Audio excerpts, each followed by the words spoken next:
Okay, so tonight we're going to continue our book study on the book of Genesis. And if you look over here at the screen, you're going to see that we're going to start in Genesis chapter 9. We're going to begin in verse 18.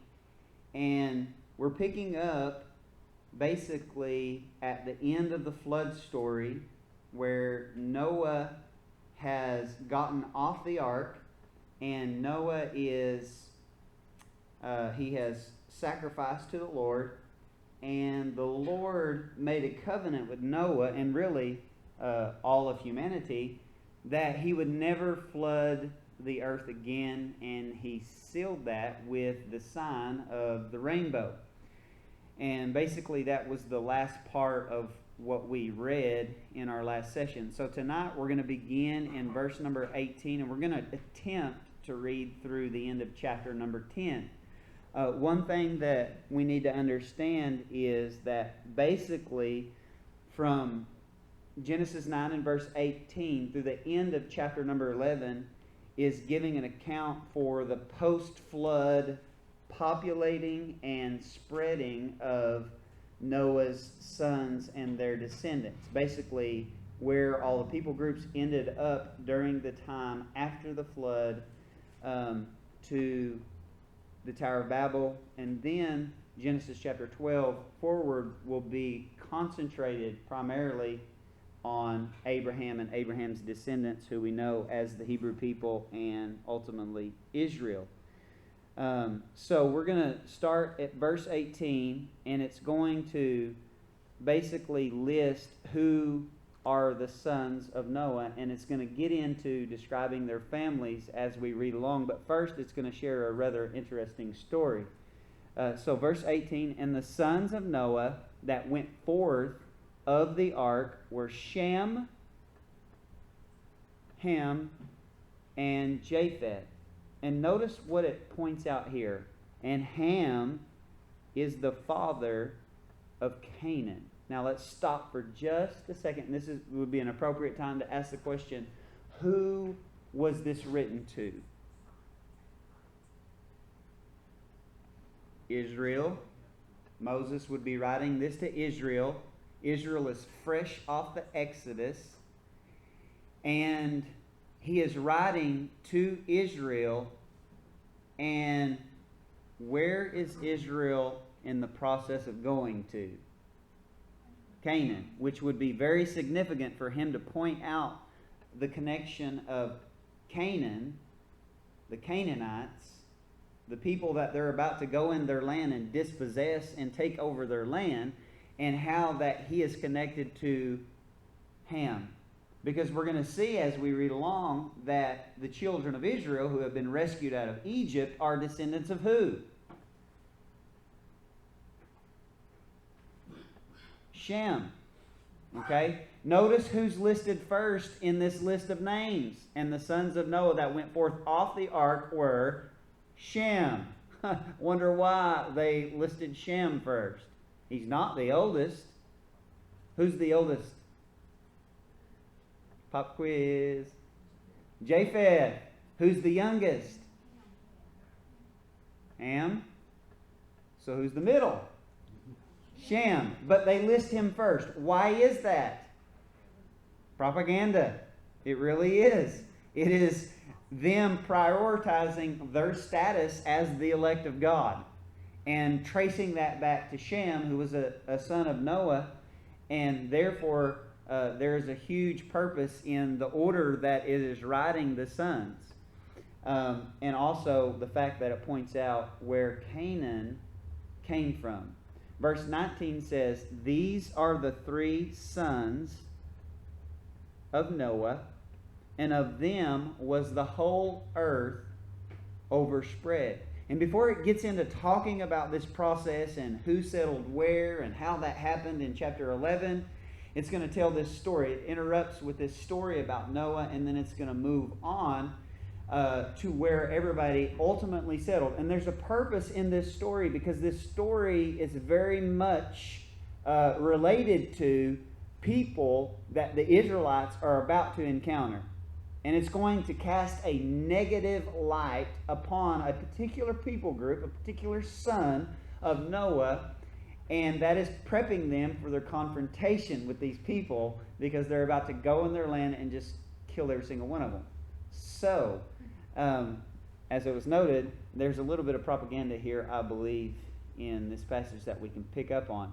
Now, one thing that I want to make note of, we're going to read along and we're going to begin to see where they settle and populate the descendants of Noah, but we need to understand that that is a result of what we're going to read in chapter number 11. So this is a perfect example where Hebrew narrative is not in chronological order. It completes thoughts, it introduces ideas, it sticks with the idea, but it's not in chronological order. Chapter 11, the Tower of Babel incident that we're working towards, is the ultimate cause of what we're going to read in chapter number 10. Okay? So remember that as we work that way. So let's cover this little story here of Noah, and then we'll jump into what is called commonly known as the Table of the Nations in Genesis chapter number 10. Okay, verse number 20. And Noah began to be a husbandman. The word husbandman there literally in the Hebrew is not the word for husbandman. It's actually ish hadamah, man of the ground, which would be connected to agriculture. And it says that he planted a vineyard. Okay? So Noah gets off the ark and he plants a vineyard. Verse 21 says, and he drank of the wine and was drunken, and he was uncovered within his tent. Okay? So Noah gets off. He starts planting a vineyard. Well, he starts getting the produce of the vineyard, and he starts drinking the wine. Hey, this is good stuff. And so he drinks it in excess and becomes drunk, and he was uncovered within his tent. Now let me stop and ask a question because this is applicable to today. Is it a sin to drink wine? No. Even if it's fermented. Even if it's fermented. There is no other kind of wine besides fermented wine.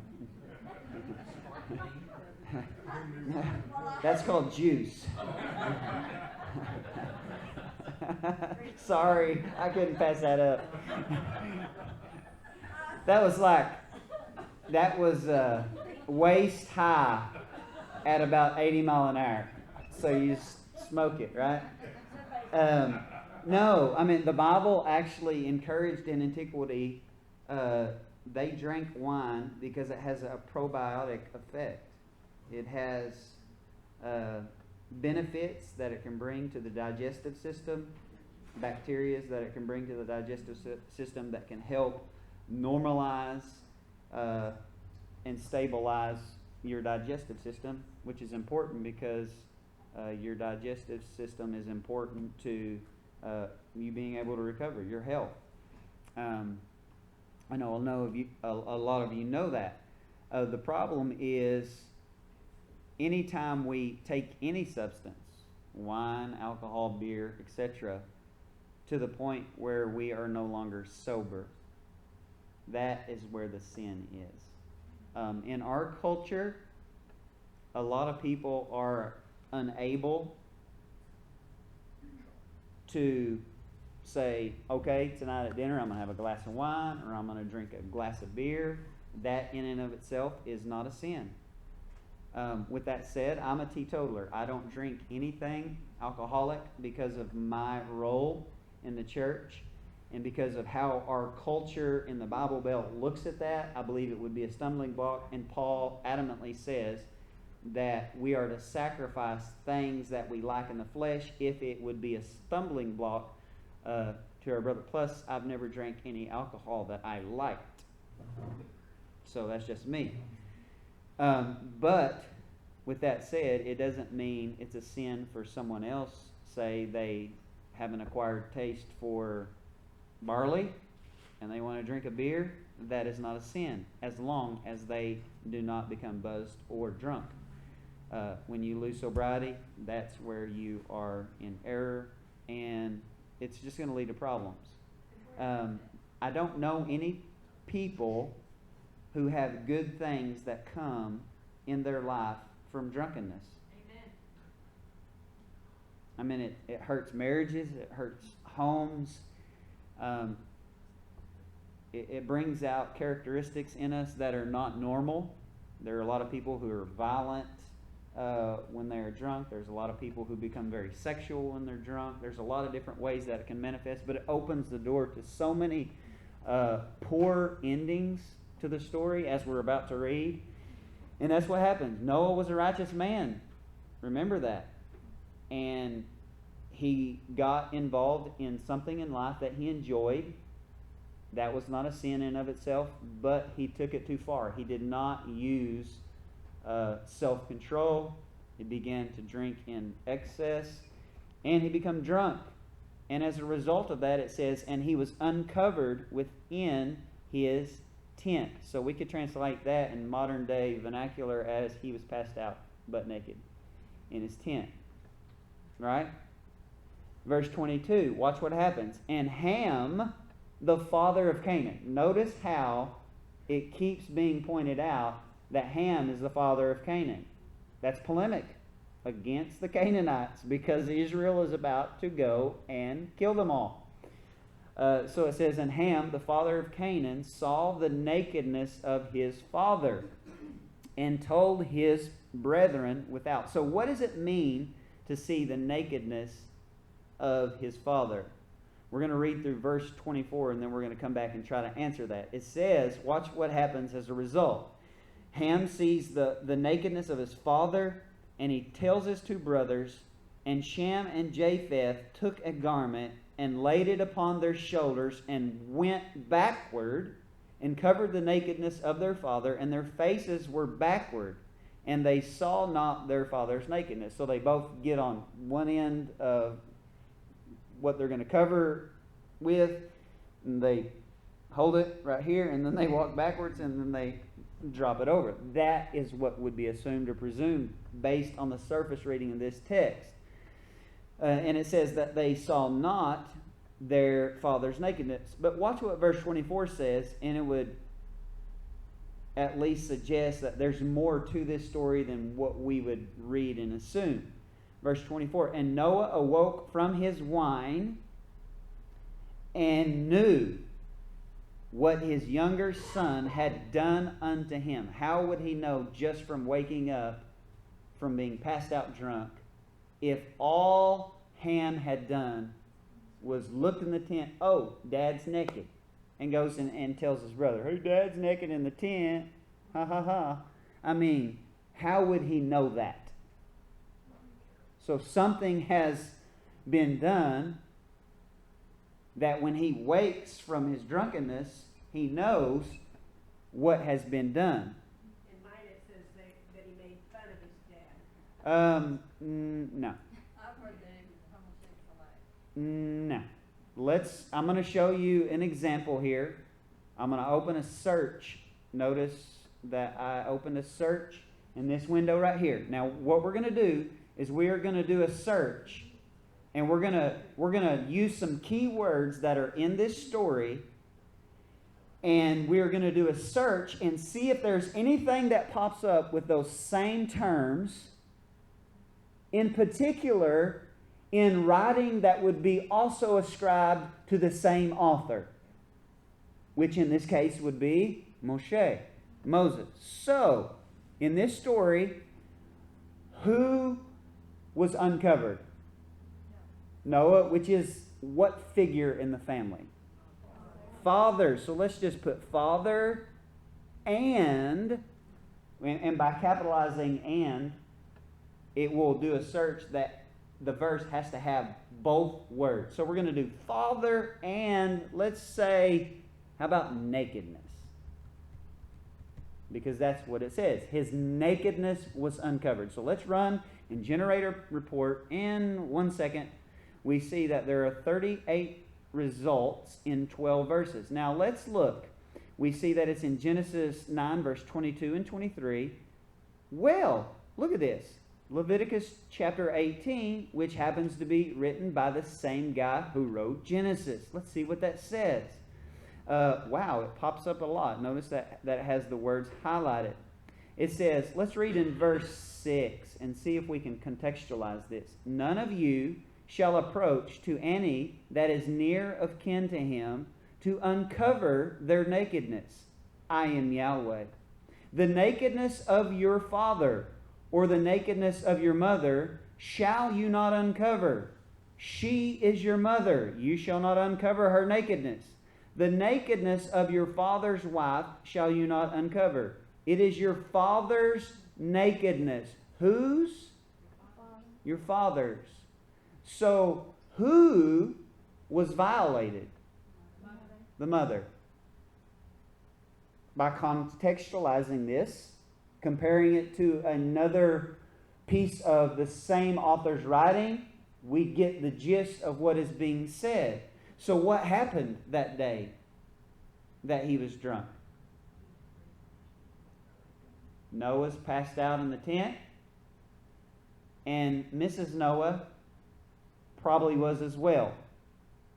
And Ham says, well, I think I'll take advantage of this opportunity.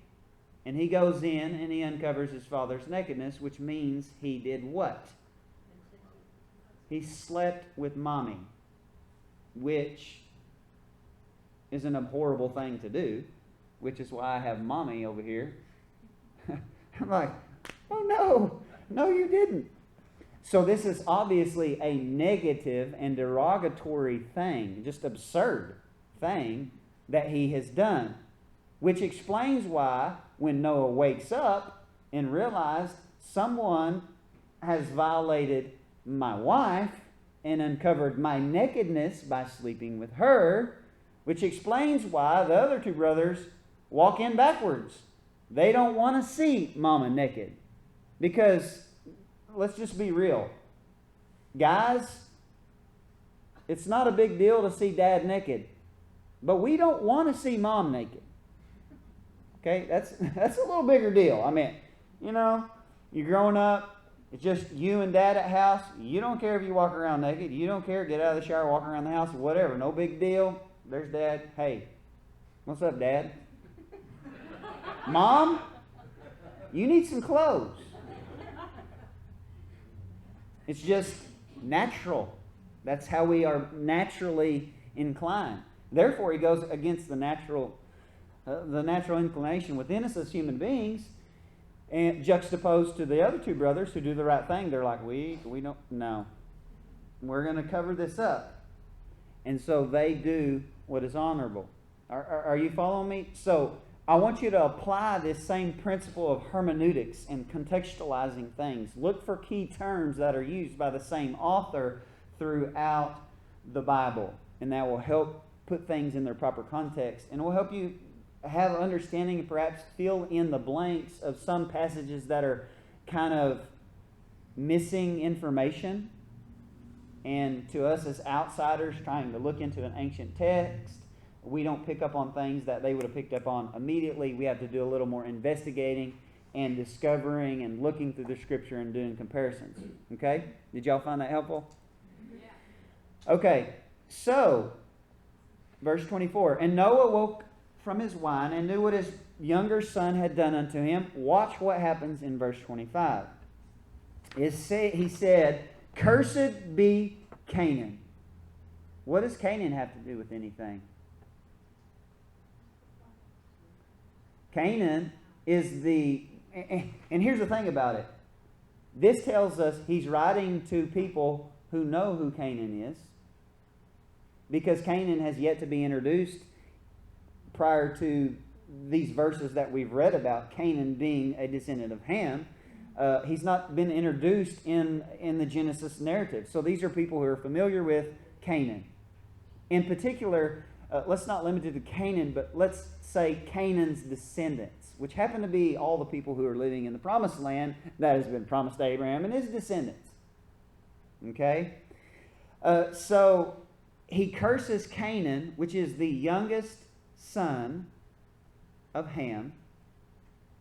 And it's interesting because you have this concept that's written by the same author where God is speaking to Moses and he said, I will visit the iniquities of the fathers to the third and fourth generation. And you have this iniquity that is in Ham that will be inherent in Canaan, sexual immorality.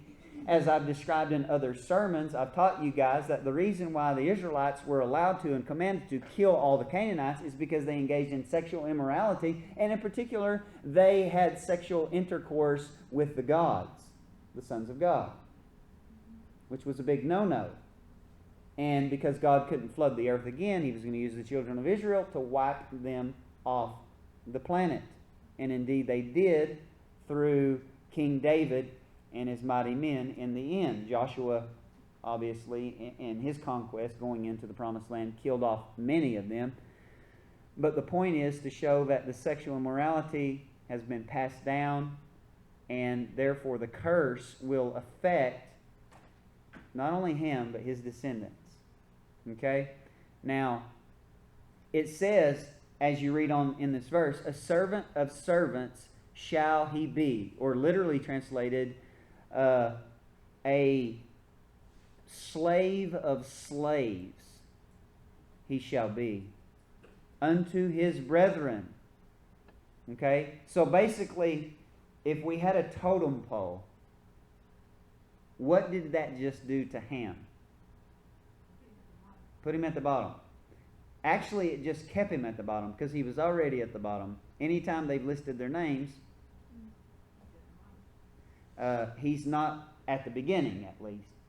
Okay, so this is shuffling on down. And like I said, this is polemic. This is an agenda. It really is. Because they are trying to be motivated to annihilate these people groups who are associated to the Canaanites who are living in the land God has promised them. Okay, so keep that in mind. This is all important if we're going to understand this and parse this correctly. So he says, a slave of slaves shall he be unto his brethren. This is not saying necessarily that he would be a slave under their care necessarily at some point, because obviously God said to wipe them off the face of the earth. It's kind of hard to be a slave if you're wiped off the face of the earth. Which Israel never did kill off all of the Canaanites, but they did kill off all the giants. Okay? So there's never a mass group that come under slavery under the Hebrew people or the descendants of Shem, other than the tributaries that we read about in Joshua, but that's really not what's being articulated here. Other word, basically what's being said is he is the lowest of the sons, and his offspring is going to suffer, and they are going to pay the price for what has been done. Okay, because major violations have occurred against Noah and his wife. He goes on to say in verse 26, and he said, blessed be the Lord God of Shem. Wonder why he would say that. Who's the Lord God of Shem? Yahweh. Of course. And they are descendants of Shem. Israel, the people that have been rescued and this story is written to, are descendants of Shem. So it's praising Yahweh, because he is the Lord God. He's Yahweh. Anytime you see Lord in all capitals, that's Yahweh. Yahweh, God of Shem. And he adds this again. Notice that he adds this again. And Canaan shall be his servant. In other words, Shem, Ham. Shem, Ham. Head, tail. Right? Are you getting this?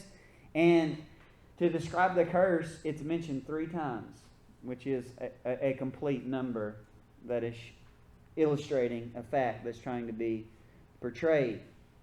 Verse 27, watch what it says.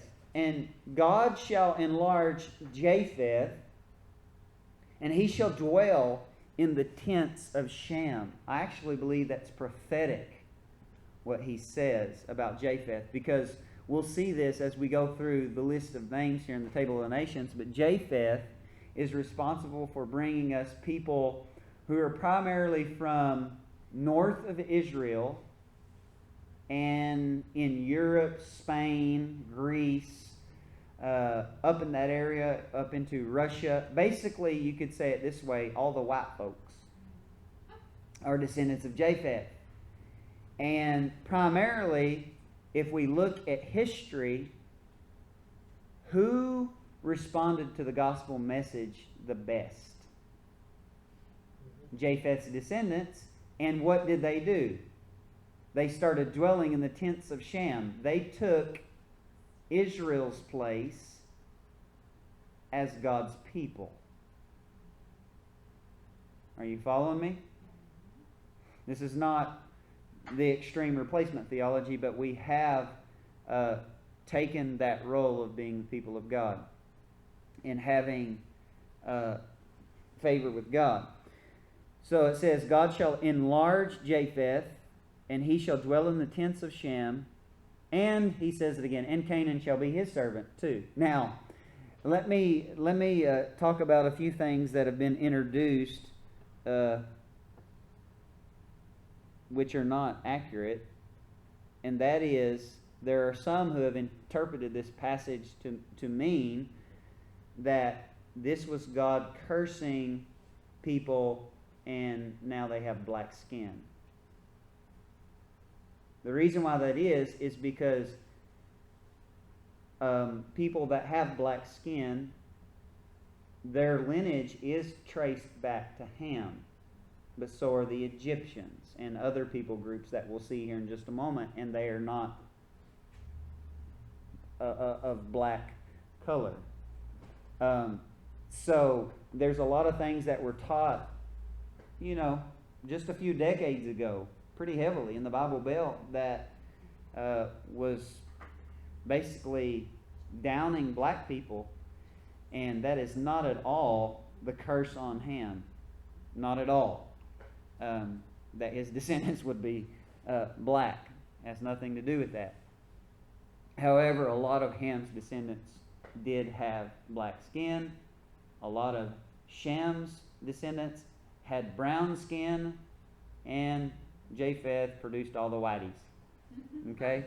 So you do have some adaptation in the DNA of these men. The adaptiveness of DNA and genetics over time to adapt to the environment and the elements that you live in. But it certainly is not God prioritizing any color of people over any others. And that's something that we want to stay away from and avoid as interpretation, because it's not sound and it's not biblical. Okay? Verse 28, and Noah lived after the flood 350 years. And all the days of Noah were 950 years, and he died. So how old was Noah when the flood came? 600. And how long did he live after the flood?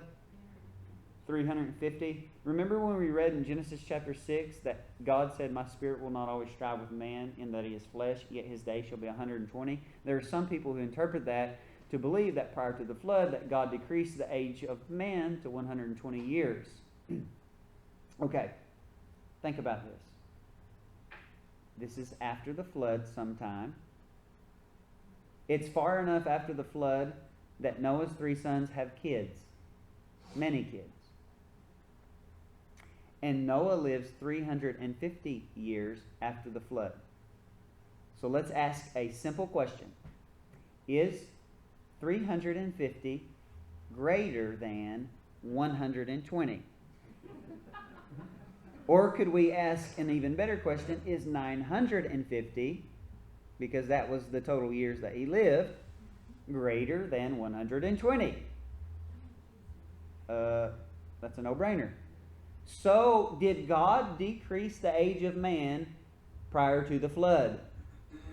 The answer is no. Obviously not. But a lot of people will assume that and presume that. But we're going to see when the age of man was decreased. It was after the flood. And we're going to see a particular incident that solicited that. It was a form of God's judgment because of man's rebellion. Because he couldn't kill him with the flood, he came up with a different plan. We're going to decrease the lifespan so they don't live as long, so that they're not as corrupt and annoying for as long. That's added by me. So that's not divinely inspired, but I think there's some element of truth to it. All right, so we're going to start chapter 10. This is commonly known as the Table of the Nations. This is something that was of utmost interest to me whenever I first got serious about researching the Bible. I always wondered, where did all the people groups come from? Where did the Chinese people and the Japanese people and everybody else come from? Because my grandmother is full-blood Japanese, and I always wondered, where did they come from? Who can I trace my roots back to? And so I thought, I'm going to start this study and start tracing at least some of the ethnicities back to one of the sons of Noah. And so there's a lot of things that I could discuss based on my studies. There's a lot of notes that I took in notebooks years and years ago, over 10 years ago. But I studied this for days and days and days and weeks because I found it fascinating and it's very interesting. But also because of that, some of the things that I hear on TV preaching really, really, really, really, really, really, really, really annoys me. So, Genesis chapter 10 and verse 1. Now these are the generations which this begins a new section in the book of Genesis, because how are the sections marked as a new section? They didn't have chapter divisions back in the day. They were marked by Eli Toledot, and then you have a genealogy. Okay? So these are the generations of Eli Toledot of the sons of Noah, Shem, Ham, and Japheth. That are their names in Hebrew. And unto them were sons born after the flood. The sons of Japheth, and notice that it starts, as far as the genealogy, in reverse order. And this is very strategic because it is going to show in reverse order, beginning with Japheth, because he is the son, or his descendants primarily, have the least interaction and connection to Israel. They all settle in the islands to the north, Russia, Greece, Spain, Rome, that area there. They have very little contact with the Jews, especially at this point, at the time of this writing. Therefore, they're briefly mentioned because they're not as important and they're not as connected to the people that this is written to. Thus, it's just very brief on what it says. So it says, the sons of Japheth, which is Gomer and Magog and Madai and Javan or Yavan, which is where the Greek people come from. Gomer, Magog is, people want to say that it's Russia, but it's not. It's actually what was in antiquity called Anatolia, which is Turkey. So if you hear prophecy preachers talking about Gog and Magog being Russia, put in some earplugs because it's absurd. So yeah, that's my nice version. Madai, notice that it says the son Madai, which is traced to what becomes the people group known as the Medes. Yavan, which is the Grecians. Tuval, Meshech, and Tiras, which are connected to just north of Israel in the Turkey area, in that area there. And it goes on and says, and the sons of Gomer, which is one of the sons of Japheth, Ashkenaz, Riphtah, Torgama, the sons of Javan, Elisha, Tarshish, Kittim, and Dodanim. Watch what it says in verse 5. By these were the islands of the Gentiles, the nations, which was a term that was attributed to most people groups that lived north of Israel primarily. The nations. They were called the nations. That's why you see that Paul takes the gospel to who? The Gentiles, the nations. Those are terms that are associated because these are descendants of Japheth, And Japheth would dwell in whose tents? Shem's, which shows the response to the gospel message that would be preached later on in history. Okay, so you basically have all the white people who are mentioned here through verse 5. And it says, by these were the islands, literally islands, of the Gentiles divided in their lands, every one after his tongue, after their families, in their nations. Now we're going to read in chapter number 11 at the Tower of Babel that everyone had one language, which tells us that chapter 11, the Tower of Babel, is what caused what we are reading right now. Therefore, as far as chronology, chapter 10 should actually be after chapter 11 in sequence. Okay? Does this make sense? Because all of this develops after the fact of the Tower of Babel, which is approximately 300 years after the flood. Okay, let's see, is there anything? Oh, patterns of 7 show up throughout chapter 10. Numbers of 7, the number of sons that are connected to, the number of grandsons that are connected to, these individuals named here. The number 7 comes up, which is the number of completion. So this is not an exhaustive genealogy. There are strategic names that are picked, and like I said, I believe there are names that are connected somewhat to the children of Israel, who this was written to, who were known to them, and who they could identify with, and it would give them a history of the people that they're actually dealing with. Now, watch what order that it goes from Japheth, the one who had the least direct contact with Israel. Then it goes to the descendants of Ham, which have a lot of direct contact with Israel, and we're going to see why that is. The sons of Ham: Cush, which would be in Africa; Mitzrayim, which is the Hebrew name for Egypt. Okay? You may write a note if you want to. Mitzrayim, or as it's written in English, Mizraim. It's Mitzrayim. That's Egypt. So Ham produced the people who were the Egyptians, who the children of Israel had a lot of contact with. They were slaves to them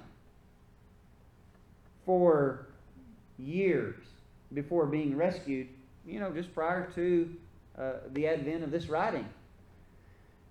It says the sons and Phut and Canaan. Notice that Canaan is the fourth son of Ham. He's the son that is cursed. And he is the one who produced the nations that are listed for the children of Israel to overtake. And I apologize, I actually have a Table of the Nations map that I had pulled up here, if you want to look at this screen. And then we'll go back to reading. But the ones that are highlighted in blue, you see the names that are highlighted in blue, that would be Shem. The names that are in green would be Ham. And the ones that are in red would be Japheth. So you see the dispersion here. Notice all the way over you have Tarshish, which is Spain, which is Japheth as well. That's why it says that he produced the Gentiles of the islands, because what do you see? I mean, from their perspective, what are all those people? They're living on islands compared to the bigger landmass that Israel lived on. Notice how we have a little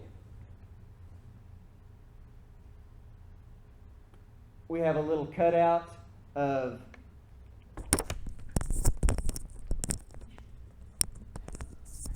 hopefully this caught this. It's not going to be as good a quality, but it just dawned on me that I didn't have my earbuds in, so I apologize if you're listening to this. But notice how we have a cutout. Let me show you with my mouse. Right here, this is a cutout of this land right here, and it has the Canaanites broken down into the people groups that the children of Israel are about to have direct confrontation with, to say the least.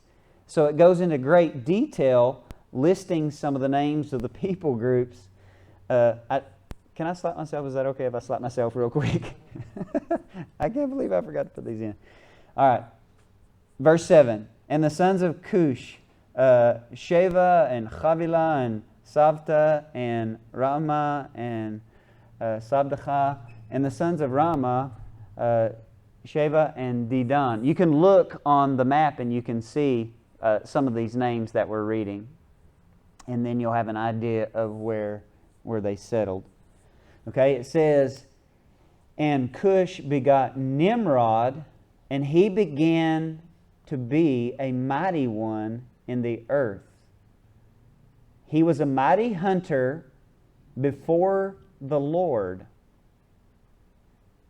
Wherefore it is said, even as Nimrod, the mighty hunter before the Lord. This does not mean that he was hunting for the Lord or was a godly person, because we see Nimrod's connection to the area of Babylon or Bavel in Hebrew, which is where the tower was built. So he was very responsible for bringing people to one location and doing the Tower of Babel, which was in defiance against God.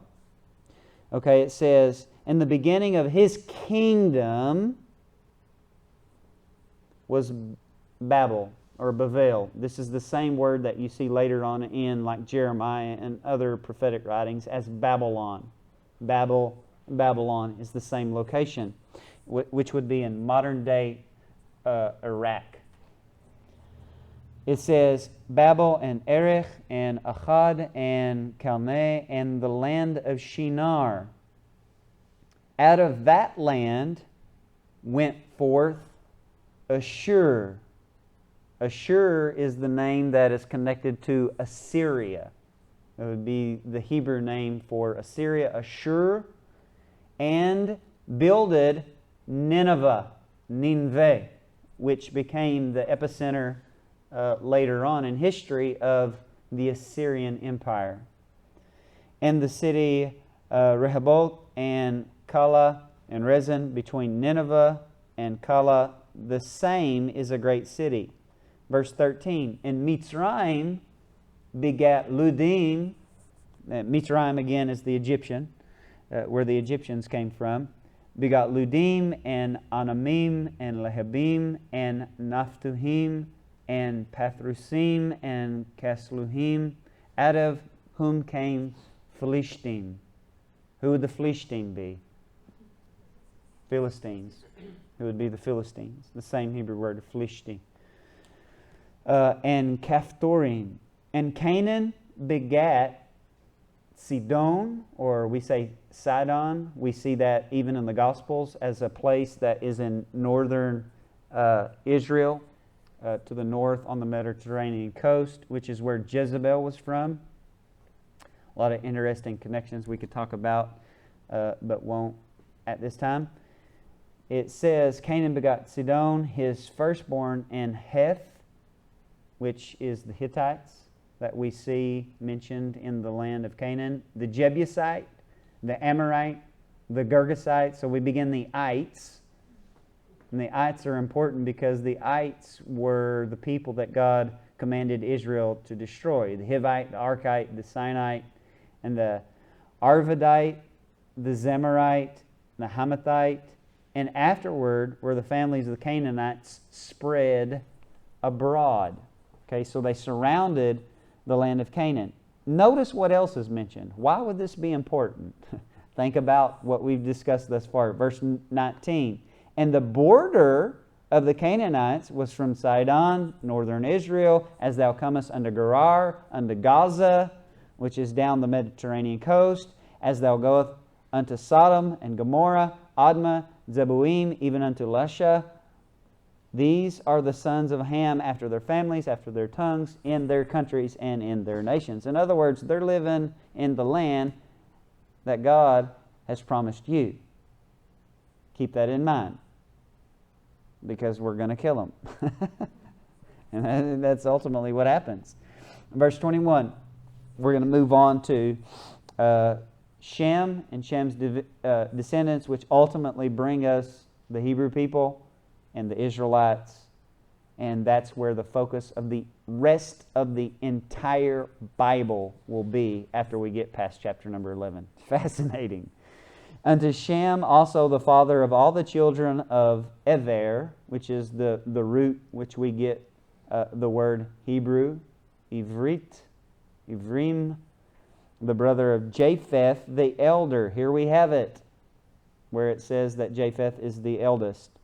Even to him were children born. The children of Shem, Elam, and Ashur, and Arphaxad, and Lud, and Aram. And then he goes to list the name of the descendants of these sons. The children of Aram, Uz, Hul, Gether, Mash, and Arphaxad begot Salah. Salah begot Ever. And unto Eber were born 2 sons. Now we're tracking somewhere, because this is the genealogy of which Abraham springs forth, which will be the primary focus again from Genesis chapter 11 on. But watch what it says in verse 25. And unto Eber were born 2 sons. The name of one was Peleg.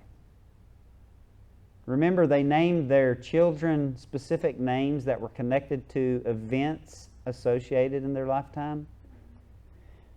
Peleg is taken from the root word which means a splitting or bursting forth, which is connected to a term that we would call an earthquake, which is important to remember that when we get to chapter number 11. I'll come back to this verse here. Notice what it says, though. For in his days was the earth divided. When was the earth divided? During Peleg's days, which we can date to a couple hundred years after the flood. And watch what it said. Watch what it includes. 2 sons were born to him. One's name was Peleg, which denotes that there was a violent earthquake, obviously, because the earth was divided. How else would it divide? Right?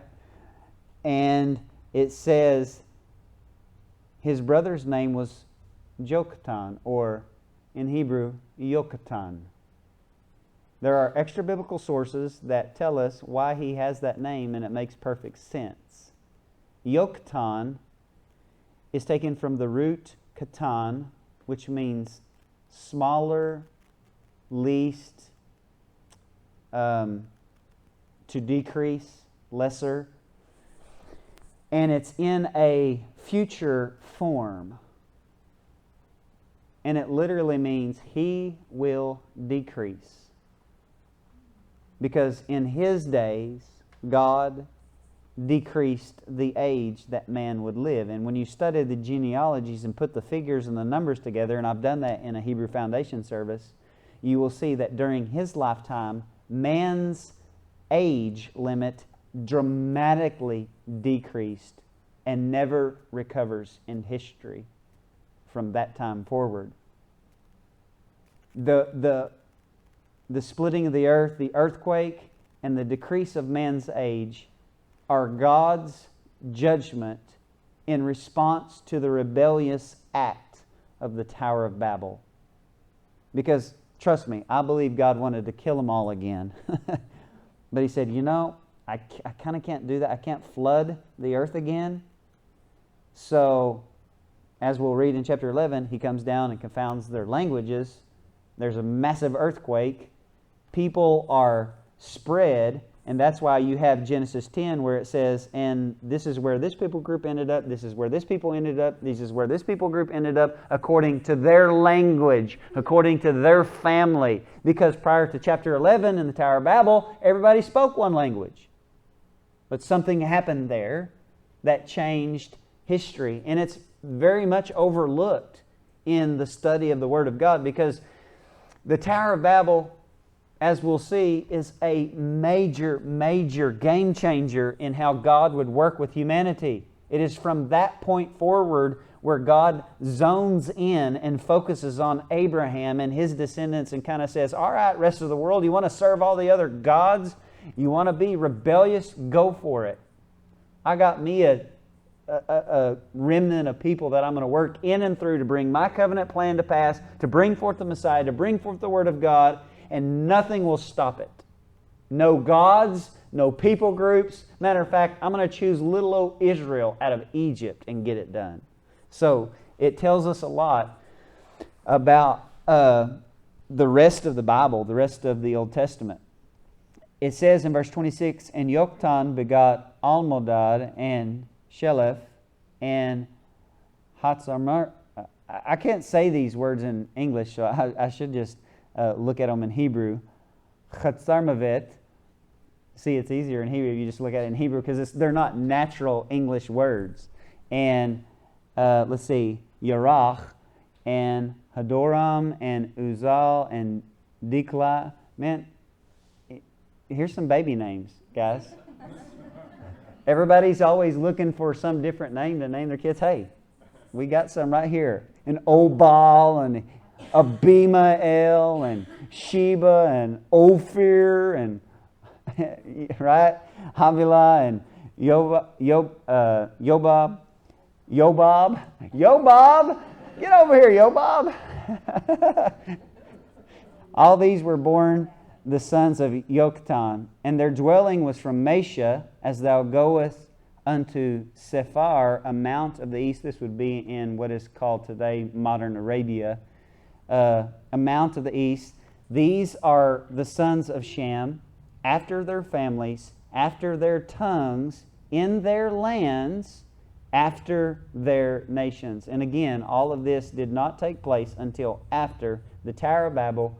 And the Tower of Babel incident happened the year 1988 after creation. About 2,000 years after creation, 2,000 years before Christ. Okay? So in the middle of the Old Testament period, 4,000 years. And then it says in verse 32, these are the families of the sons of Noah, after their generations and their nations, and by these were the nations divided in the earth after the flood. And that's where we're going to stop for tonight. So, do you have any questions related to any?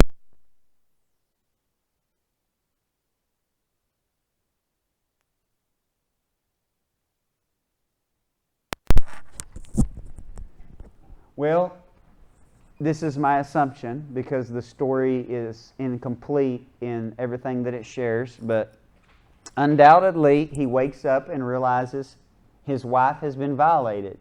He storms out of his tent, and Shem and Japheth are going, he did it.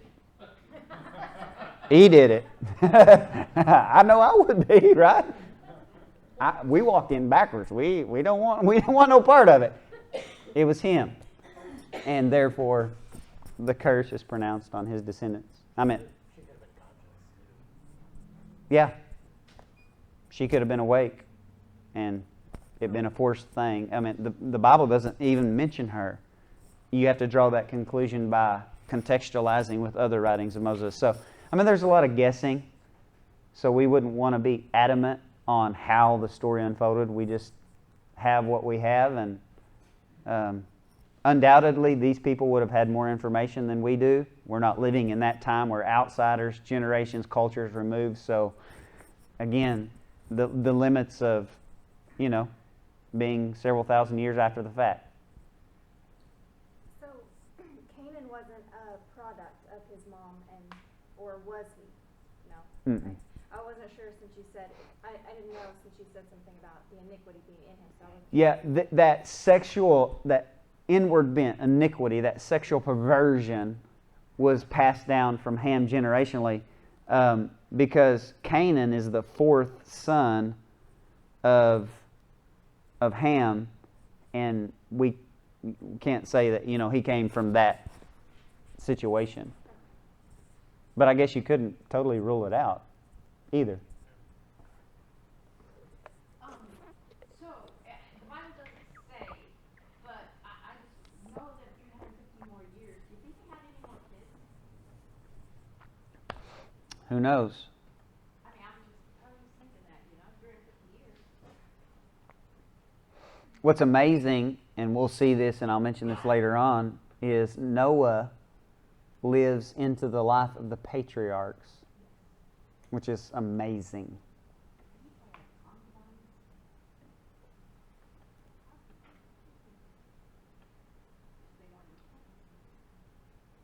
Matter of fact, Shem outlived Abraham. When you do the math.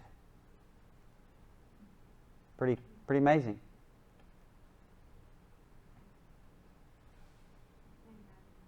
Good old math can teach you a lot in Genesis for sure. Any other questions? Bates? I'm interested in how it doesn't really go into. Could anybody in that time curse someone? How did he get the power to Man, good pickup. curse someone? I like it. This is the first curse that is uttered by a human in the Bible. Good pickup. In antiquity, you had the primary emphasis of power was the father. I mean, God still honors that principle today as well. He hasn't changed. But they pronounced blessings all throughout the Bible as fathers. We see that in the church by the spiritual fathers. I mean, Paul tells Timothy, stir up the gift that is within you that was given to you by the laying on of my hands. So there's an authority that goes with that father figure role, and that was in antiquity. So he pronounces a curse over his son as an authoritative figure, even though he was the one who screwed up to make he's partially to blame for this situation because, he opened that door. And that's, again, takes us back to, we need to be wise in what we do and what we allow, because we certainly don't want to end up, screwing up like Noah and paying for it. And not only did he pay for it, but so did his descendants. I mean, he loved his kids. So it was a no-win for everybody because of his negligence. However, he still was an authority figure with God, and screwing up one time doesn't make you fall out with God. So it still carried the weight. We have to assume that he was given that power by God to curse someone? As a head of a household and an authority figure with God, yeah. I mean, you see anyone who was in relationship or in covenant with God who carried weight and power. I mean, New Testament, Old Testament, that's why I say people who come against true men and women of God better watch out. Might wind up in a grave. Follow up to that. So, did Adam not curse Eve in the garden? Will you just get rid of that matter? I mean, it said you're the setting of my son. Is that not a curse? I'm not sure what you're referring to. He called her Eve. Eve, Chava, which means mother of all living. But he did pronounce that as a name for her. Chava means, it's taken from the root word chaya, which is life. And he called her that because ultimately she would become the mother of all living or all life, as far as humans. And that's why he named her. But it was after the fall where it's introduced. But when did he actually, chronologically, when did he actually give her that name? It's not real clear. But it does appear to be after the fall. My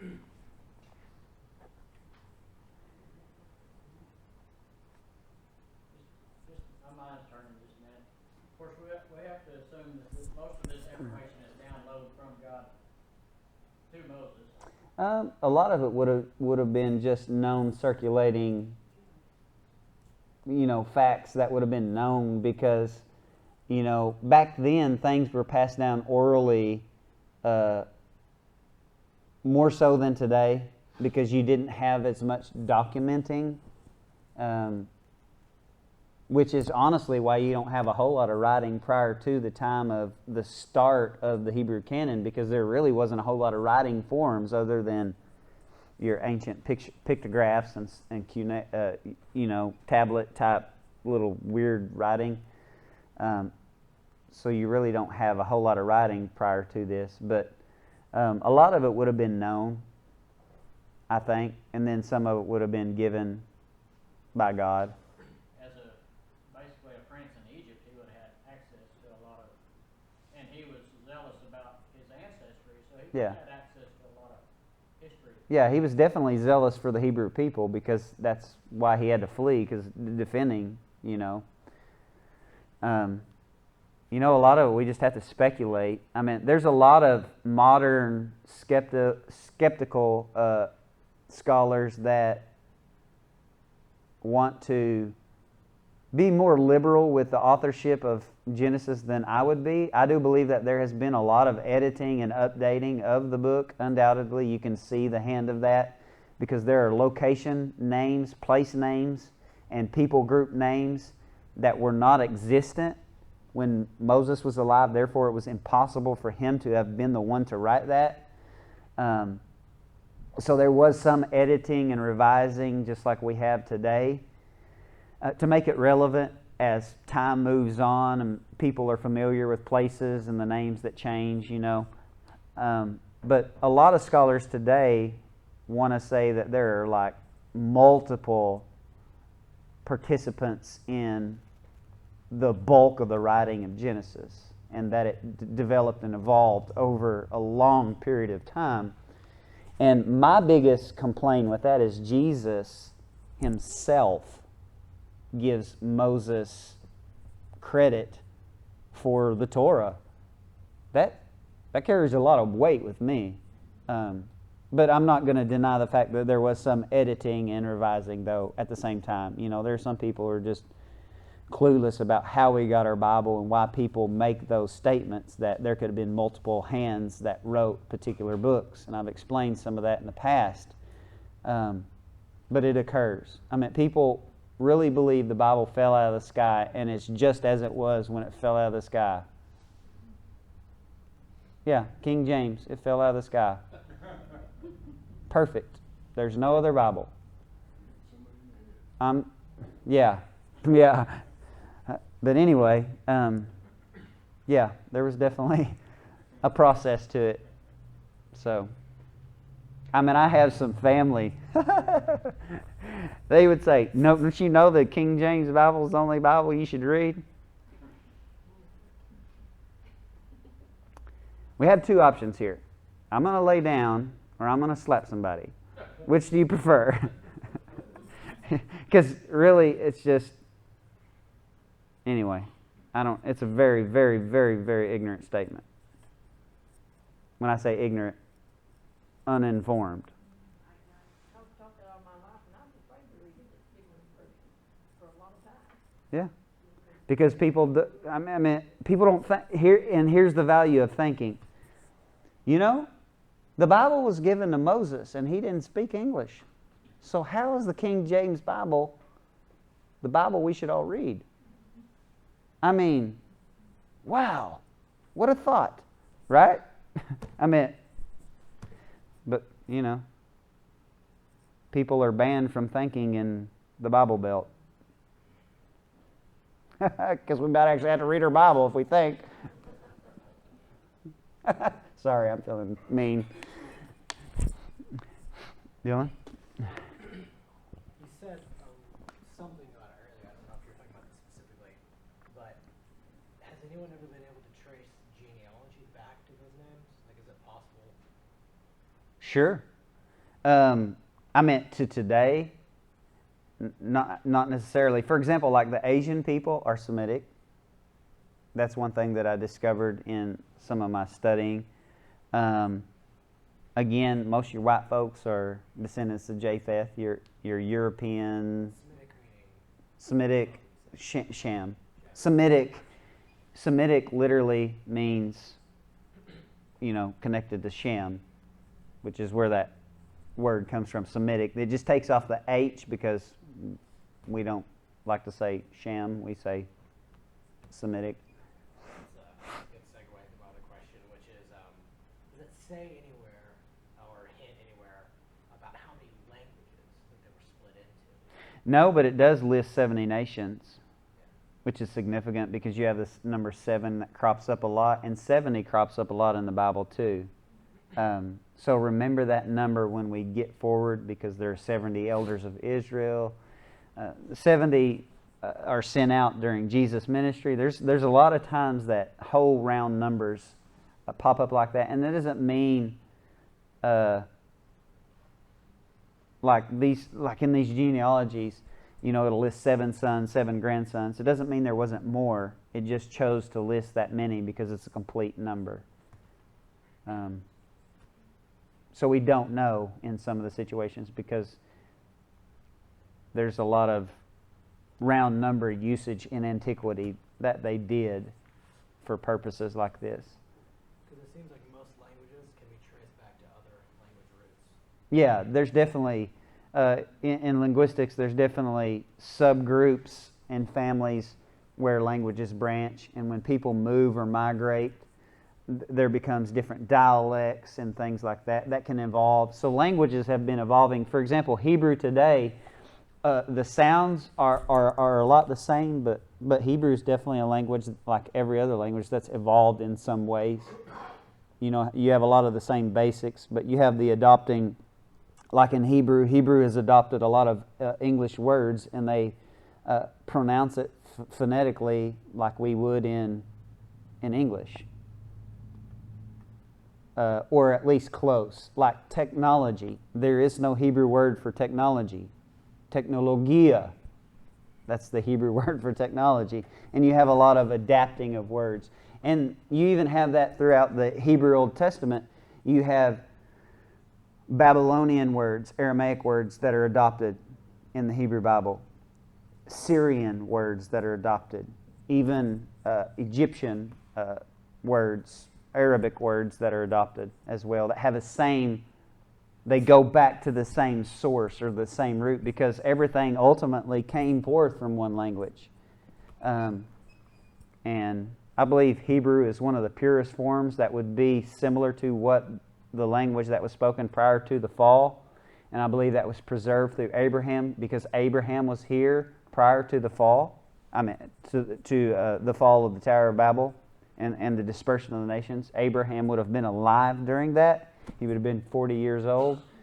And the fact that God chose Abraham and his descendants, I believe that that Hebrew is the purest form of what would have been the original language that all man spoke. And the names that are given to the first people in Genesis are Hebrew names. They're not some other language group name. So that carries a lot of weight. The fact that Abraham and his descendants continue to speak Hebrew, for example, when Jacob goes to his uncles and he leaves, you have all the situation where he was taking advantage of Jacob. Jacob leaves. He marries the daughters, has to work 7 years twice. He finally says enough and he leaves, and Laban runs him down, and they meet and they make an agreement, and it says that Jacob called the name of the place Galeed, and it says that Laban called the name of the place Yegar Seheduta, which is an Aramaic word. So it shows you a little bit of the difference. Even though Aramaic is very similar to Hebrew, there was a distinction. When you go into the kingdom of Judah, there is a distinction in dialect between the northern kingdom of Israel and the southern kingdom that was comprised of Judah and Benjamin. And you can see that story in the period of the kings. So everything evolves. Everything changes. It's in the hands of human beings. What else can it do?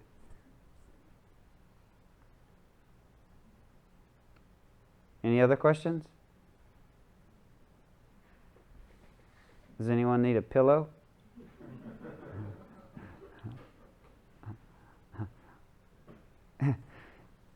No more? All right. I just pray that this sound is not horrible before I realized that my mic was not by my face.